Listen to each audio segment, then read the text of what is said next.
अतिकाय रावण व उसकी दूसरी पत्नी धन्य मालिनी का पुत्र था, जो अति शक्तिशाली और मायासी राक्षस था। अपने पूर्व जन्म में वह महादैत्य केटभ था, जिसने वैकुंठ पर चढ़ाई करके स्वयं भगवान विष्णु तक को चुनौती दी थी। इस जन्म में भी अतिकाय महाशक्तिशाली व पराक्रमी था, जिसने कैलाश पर्वत पर जाकर भगवान शिव का मान भंग कर दिया था। भगवान शिव ने क्रोधित होकर अतिकाय पर उसके त्रिशूल से प्रहार किया था, लेकिन उससे भी अतिकाय का कुछ नहीं हुआ। इससे प्रसन्न होकर भगवान शिव ने उसे धनुर्विद्या का ज्ञान दिया, जिससे अतिकाय अत्यंत शक्तिशाली हो गया। जब भगवान श्री राम का रावण से युद्ध चल रहा था, तब रावण अपने भाई कुंभकर्ण के मृत्यु से बहुत द्रवित था। ऐसे समय में उसने अपने पुत्र अतिकाय को युद्ध के लिए भेजा था। अतिकाय ने युद्ध भूमि में पहुंचकर श्री राम के छोटे भाई लक्ष्मण को चुनौती दी थी कि जिस प्रकार उसके पिता अपने छोटे भाई कुंभकर्ण की मृत्यु में पीड़ित है, उसी प्रकार वह लक्ष्मण का वध करके श्री राम को तड़पते हुए देखना चाहता है। लक्ष्मण ने उससे युद्ध करने की चुनौती स्वीकार कर ली। जब लक्ष्मण अतिकाय से युद्ध करने के लिए युद्ध भूमि में पहुंचे, तब उनका सामना पहले दारुक राक्षस से हुआ। इस युद्ध में लक्ष्मण ने दारुक का मस्तक काटकर अलग कर दिया। इसी बीच अंगद ने रावण पुत्र नारांतक तथा निकुंभ, हनुमान ने देवांतक तथा त्रिशरा, सुग्रीव ने सेनापति अकंपन तथा इकुंभ का वध कर डाला।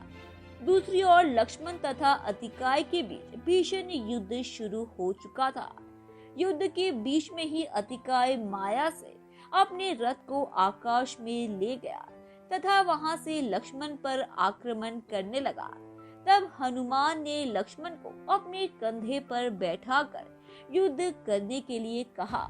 शुरू में तो लक्ष्मण ने मान लिया, लेकिन बाद में वे मान गए। लक्ष्मण हनुमान के कंधे पर बैठे तथा हनुमान उन्हें आकाश में लेकर उड़ गए। तब आकाश में ही अतिकाय तथा लक्ष्मण के बीच भीषण युद्ध शुरू हो रहा था, लेकिन अतिकाय को मारना बहुत मुश्किल था। आकाश में देव इंद्र ये सब देख रहे थे। तब उन्होंने वायु देव को लक्ष्मण के पास भेजा, ताकि अतिकाय की मृत्यु का रहस्य लक्ष्मण को बताया जा सके। देव इंद्र से आज्ञा पाकर वायु देव युद्ध के बीच में लक्ष्मण के पास पहुंचे तथा उन्हें बताया कि अतिकाय को भगवान ब्रह्मा ने सुरक्षा कवच मिला हुआ है, जिससे उनके द्वारा चलाए गए किसी भी शक्तिवान से उस कवच का भेदन होना असंभव है।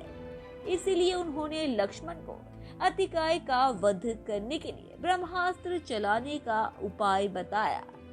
वायु देव से उपाय जानकर लक्ष्मण ने ब्रह्मास्त्र का संधान किया तथा उसे अतिकाय पर छोड़ दिया।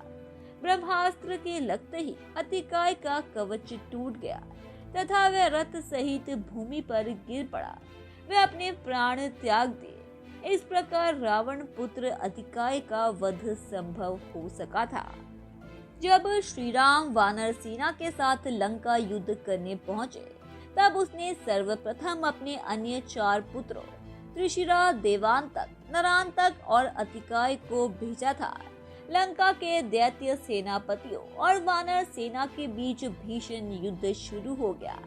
युद्ध में वानर सेना के योद्धा अंगद ने नरांतक, देवांतक को मार गिराया। इसी बीच हनुमान जी ने अपनी गदा से दैत्य त्रिशरा का सिर शरीर से अलग कर दिया।